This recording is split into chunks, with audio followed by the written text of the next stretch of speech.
शिरूरमध्ये महायुतीचे शिवाजीराव आढळराव पाटील विरुद्ध लोकप्रिय अभिनेते अमोल कोल्हे यांची थेट लढत होणार आहे। अमोल कोल्हे हे त्यांनी केलेल्या छत्रपती संभाजी महाराजांच्या भूमिकेमुळे लोकप्रिय आहेत। म्हणूनच शिरूर मतदारसंघात शिवाजीराव पाटील विरुद्ध संभाजी महाराज अशी थेट लढत होणार असल्याचं बोललं जाते। अजित पवारांनी आढळराव पाटील यांना राष्ट्रवादीतर्फे उमेदवारी देणार असल्याचं जाहीर केलं। त्यामुळे शिरूर मतदारसंघात शरद पवार गटाचे अमोल कोल्हे आणि अजित पवार गटाचे आढळराव पाटील यांच्यात सामना रंगणार आहे। 2 वेळा शिरूरमधून आणि 1 वेळा खेड मतदारसंघातून खासदार म्हणून निवडून आलेले आढळराव पाटील हे लोकप्रिय अभिनेते अमोल कोल्हे यांचा पराभव करणार का? काय आहे या मतदारसंघाचं गणित? आकडेवारी काय सांगते? जनमत कोणाच्या बाजूने आहे? या प्रश्नांची उत्तरं मिळवण्याचा प्रयत्न करू। कृपया चॅनलला सबस्क्राइब करा, लाईक करा, शेअर करा आणि हो, कमेंट करायला विसरू नका। नमस्कार, मी स्नेहल। महायुती आणि महाविकास आघाडी या दोघांचे उमेदवार जाहीर झालेला शिरूर हा राज्यातला पहिला मतदारसंघ।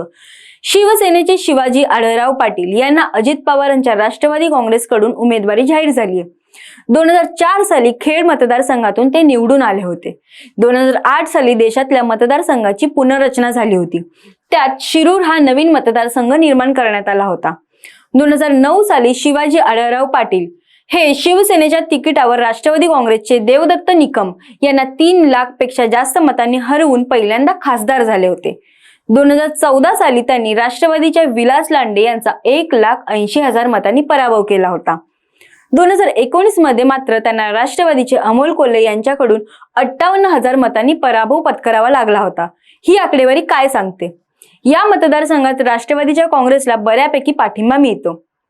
आता या मतदारसंघात अजित पवारांची राष्ट्रवादी आणि शरद पवारांची राष्ट्रवादी यांच्यात लढत होणार आहे।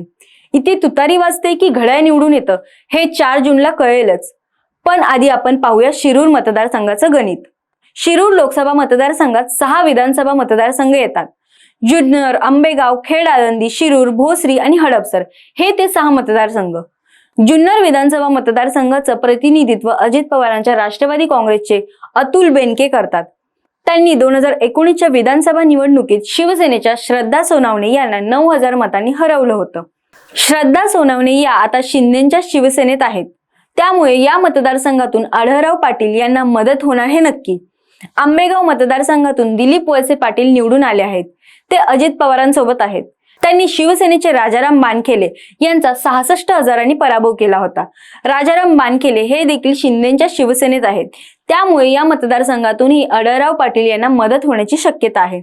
दिलीप वळसे पाटील आणि आढळराव पाटील यांनी काही दिवसांपूर्वीच एका गाडीतून प्रवास केल्याची माहिती आहे। खेड आळंदी मतदारसंघातून राष्ट्रवादी काँग्रेसचे दिलीप मोहिते निवडून आले आहेत। ते अजित पवारांच्या गटात आहेत। त्यांनी शिवसेनेचे सुरेश गोरे यांचा 33,000 मतांनी पराभव केला होता।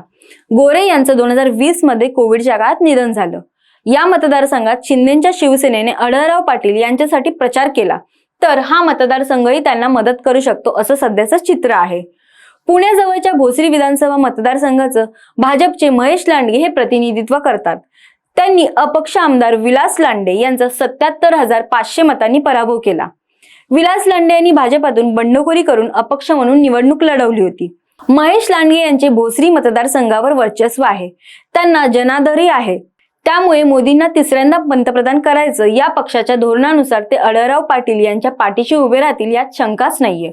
हडपसरचे आमदार आहेत ते म्हणजे चेतन तुपे, तेही अजित पवारांच्या राष्ट्रवादीमध्येच आहेत। त्यांनी भाजपाचे योगेश टिळेकर यांचा 2,820 मतांनी पराभव केला होता।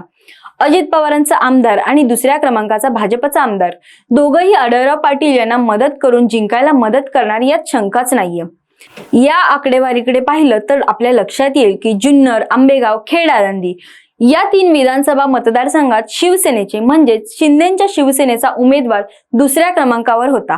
ही आकडेवारी आढळराव पाटील यांना फायद्याची ठरणार आहे। स्वतः आढळराव पाटील या परिसरातून 3 वेळा शिवसेनेच्या तिकिटावर निवडून आले आहेत। सध्या अमोल कोल्हे आणि अजित पवार यांच्यातलं शाब्दिक युद्ध चांगलंच रंगलंय।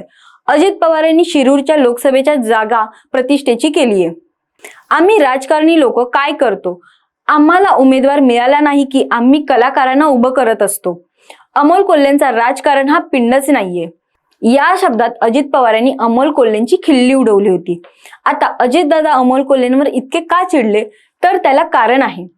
जेव्हा अजितदादा महायुतीमध्ये जाण्याचा विचार करत होते आणि पक्षाच्या नेत्यांना भेटत होते, तेव्हा अमोल कोल्हे त्यांच्या सोबत होते.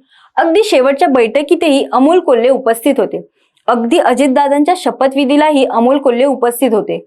मात्र त्यांनी नंतर कोलांटी उडी मारली आणि शरद पवारांसोबत राहण्याचा निर्णय घेतला.